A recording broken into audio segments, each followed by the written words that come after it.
এআইডিএসওর পথ অবরোধকে ঘিরে উত্তেজনা কোচবিহার শহরের হরিশপাল চৌপথি এলাকায়। হলদিবাড়ি কলেজের এআইডিএসও কর্মীদের ওপর হামলার প্রতিবাদে এদিন হরিশপাল চৌপথি এলাকায় পথ অবরোধ করে এআইডিএসও কর্মী সমর্থকেরা। এরপর পুলিশ তাদের সেখান থেকে টেনে হিঁচড়ে গাড়িতে তুলে থানায় নিয়ে যায় বলে অভিযোগ। এই ঘটনায় চাঞ্চল্য ছড়ায় এলাকায়। আরে ভাই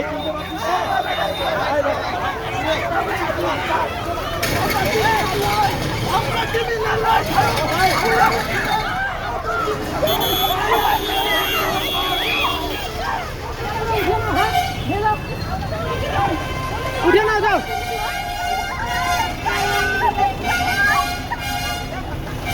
যাও হয়ে গেছে যাও একজন উপরে উঠে পূর্ণিমাতে তুমি ওই পারে যাও না উপরে উঠো পূর্ণিমাতে ওই পারে যাও তুমি